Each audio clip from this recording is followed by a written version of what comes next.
Hi hello ಎಲ್ಲರಿಗೂ ನಮಸ್ಕಾರ ಸ್ನೇಹಿತರೆ. ಇವತ್ತಿನ ಒಂದು ವಿಡಿಯೋದಲ್ಲಿ ಸರ್ಕಾರಿ ನೌಕರರಿಗೆ ಒಂದು ಇಂಪಾರ್ಟೆಂಟ್ ಆಗಿರುವಂಥ ಅಪ್ಡೇಟ್ ಬರ್ತಾ ಇರುವಂಥದ್ದು. 36 ತಿಂಗಳ ಒಂದು ಹಿಂಬಾಕಿಯನ್ನು ಪಾವತಿ ಮಾಡೋದಕ್ಕೆ ಸರ್ಕಾರವು ಅಸ್ತನ್ನು ನೀಡಿದೆ. ಸೊ ಹಾಗಾಗಿ ರಾಜ್ಯ ಸರ್ಕಾರಿ ನೌಕರರಿಗಾಗಿ 14,000 ಕೋಟಿ ರೂಪಾಯಿ, 465 ಕೋಟಿ ಬೇಸಿಕಲಿ ಇವಾಗ ಬಿಡುಗಡೆ ಮಾಡಲಾಗಿದೆ. ಸೊ ಭರ್ಜರಿ ಸಿಹಿ ಸುದ್ದಿ ಅಂತಲೇ ಹೇಳ್ಬೋದಾಗಿದೆ ಸರ್ಕಾರಿ ನೌಕರರಿಗಾಗಿ. ಸೊ ಯಾರ ಒಂದು ಖಾತೆಗೆ ಎಷ್ಟು ಹಣ ಬರಲಿದೆ ಮತ್ತು ಯಾವಾಗ ಅಧಿಕೃತವಾಗಿ ಹಣ ಬಂದು ಖಾತೆಗೆ ಸೇರಲಿದೆ, ಈ ಎಲ್ಲ ಒಂದು ವಿಷಯಗಳಿಗೆ ಸಂಬಂಧಿಸಿದಂತೆ ಇವತ್ತಿನ ಒಂದು ವಿಡಿಯೋದಲ್ಲಿ ನಾವು ಡಿಸ್ಕಸ್ ಮಾಡೋಣ. ಸೊ ಹಾಗಾಗಿ ವಿಡಿಯೋನ ಕೊನೆವರೆಗೂ ನೋಡಿ ಮತ್ತು ಚಾನಲ್ನ ಇನ್ನೂ ಸಬ್ಸ್ಕ್ರೈಬ್ ಆಗಿಲ್ಲ ಅಂದರೆ ದಯವಿಟ್ಟು ಸಬ್ಸ್ಕ್ರೈಬ್ ಮಾಡ್ಕೊಳ್ಳಿ. ಸರ್ಕಾರಿ ನೌಕರರು ಮತ್ತು ಪಿಂಚಣಿದಾರರಿಗೆ ಉಪಯುಕ್ತವಾಗಿರುವಂತಹ ಮಾಹಿತಿಯನ್ನು ನಾವು ಡೇ ಟು ಡೇ ಕೊಡ್ತಾ ಇರ್ತೀವಿ. ಸೊ ಇಲ್ಲಿ ನೋಡ್ತಾ ಇರುವಂಥದ್ದು ನೌಕರರಿಗೆ ಸಿಹಿ ಸುದ್ದಿ, 26 ತಿಂಗಳ ಹಿಂಬಾಕಿ ಹಣ ಬಿಡುಗಡೆ ಮಾಡಲಾಗಿದೆ ಅಂತ ಹೇಳಲಾಗ್ತಾ ಇದೆ. ಸೊ ಇಲ್ಲಿ ನೋಡ್ತಾ ಇರುವಂಥದ್ದು ನೌಕರರಿಗೆ 26 ತಿಂಗಳ ಹಿಂಬಾಕಿ ಬಿಡುಗಡೆ. ರಾಜ್ಯದ 4 ಸಾರಿಗೆ ನಿಗಮಗಳ ನೌಕರರು ದೀರ್ಘಕಾಲದಿಂದ ನಡೆಸುತ್ತಿದ್ದ ಹೋರಾಟಕ್ಕೆ ಕೊನೆಗೂ ಸ್ಪಷ್ಟ ಫಲ ಸಿಕ್ಕಂತಾಗಿದೆ. ವೇತನ ಪರಿಷ್ಕರಣೆ ಹಾಗೂ 36 ತಿಂಗಳ ಹಿಂಬಾಕಿ ಹಣ ಬಿಡುಗಡೆ ಮಾಡುವಂತೆ ಆಗ್ರಹಿಸಿ ನೌಕರರು ಮುಷ್ಕರ ನಡೆಸಿದ ಹಿನ್ನೆಲೆ ಸರ್ಕಾರ ಮಹತ್ವದ ನಿರ್ಧಾರ ಕೈಗೊಂಡಿದೆ. ಸರ್ಕಾರವು ಇದೀಗ 26 ತಿಂಗಳ ವೇತನ ಹಿಂಬಾಕಿಯನ್ನು ಬಿಡುಗಡೆ ಮಾಡುವಂತೆ ಆದೇಶ ಹೊರಡಿಸಿದ್ದು, ಮೊದಲ ಕಂತಿನ ರೂಪದಲ್ಲಿ ಒಟ್ಟು 450 ಕೋಟಿ ರೂಪಾಯಿ ಬಿಡುಗಡೆ ಮಾಡಲಾಗಿದೆ. ಈ ಕ್ರಮದಿಂದ ನೌಕರರಲ್ಲಿ ಸ್ವಲ್ಪ ಮಟ್ಟಿನ ನೆಮ್ಮದಿ ಮೂಡಿದಂತಾಗಿದೆ. ಬಹುದಿನಗಳಿಂದ ಬಾಕಿ ಉಳಿದಿದ್ದ ವೇತನ ವಿಷಯದಲ್ಲಿ ಈ ನಿರ್ಧಾರವು ನೌಕರರಿಗೆ ತಾತ್ಕಾಲಿಕವಾಗಿ ಸಾಂತ್ವನ ನೀಡಿದರೂ ಉಳಿದ ಹಿಂಬಾಕಿ ಹಣ ಬಿಡುಗಡೆ ಹಾಗೂ ಸಂಪೂರ್ಣ ವೇತನ ಪರಿಷ್ಕರಣೆ ಕುರಿತಂತೆ ಇನ್ನೂ ನಿರೀಕ್ಷೆ ಮುಂದುವರೆದಿದೆ. ಸರ್ಕಾರದ ಈ ಕ್ರಮದಿಂದ ಸಾರಿಗೆ ಸೇವೆಗಳ ಸ್ಥಿರತೆಗೂ ಸಹಾಯವಾಗಲಿದೆ ಎಂಬ ಒಂದು ನಿರೀಕ್ಷೆ ವ್ಯಕ್ತವಾಗ್ತಾ ಇರುವಂಥದ್ದು. ಸೊ ಬೇಸಿಕಲಿ ನಮಗೆಲ್ಲರೂ ಕೂಡ ಗೊತ್ತಿರುವಂತೆ ಸಾರಿಗೆ ನೌಕರರು ಹೋರಾಟವನ್ನು ಮಾಡ್ತಾ ಇರುವಂಥದ್ದು. ಸಾರಿಗೆ ನೌಕರರ ಒಕ್ಕೂಟದ ಹೋರಾಟ ಕೆಲವು ದಿನಗಳಿಂದ ನಡೀತಾ ಇದೆ ಆ್ಯಂಡ್ ಅದಕ್ಕೆ ಸಂಬಂಧಿಸಿದಂತೆ ಮಾತುಕತೆಗಳು ಕೂಡ ನಡೀತಾ ಇರುವಂಥದ್ದು. ಸುಮಾರು 26 ತಿಂಗಳ 38 ತಿಂಗಳ ಒಟ್ಟು ಹಿಂಬಾಕಿ ಅವರಿಗೆ ಉಳಿದಿರುವಂಥದ್ದು ಮತ್ತು 7ನೇ ವೇತನ ಆಯೋಗದ ಅಡಿಯಲ್ಲಿ ಸಂಬಳವನ್ನು ನೀಡಬೇಕು ಅಂತ ಕೂಡ ಒಂದು ಬೇಡಿಕೆಯನ್ನು ಇಡಲಾಗ್ತಾ ಇದೆ.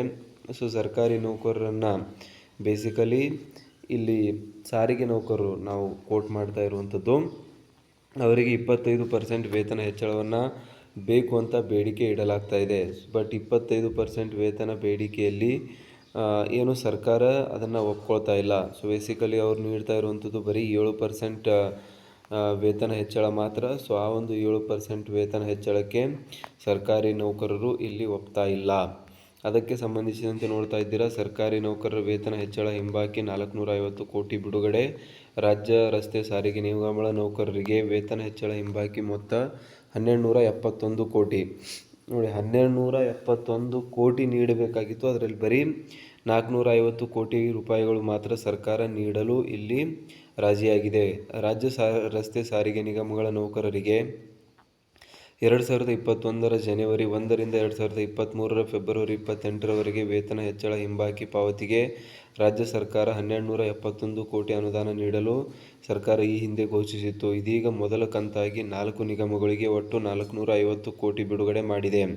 ಅದರಲ್ಲಿ ವಿಶೇಷ ನೆರವು 310 ಕೋಟಿ, SPIP TSP ಅನುದಾನದ ಅಡಿ 144 ಕೋಟಿ ನೀಡಲಾಗಿದೆ.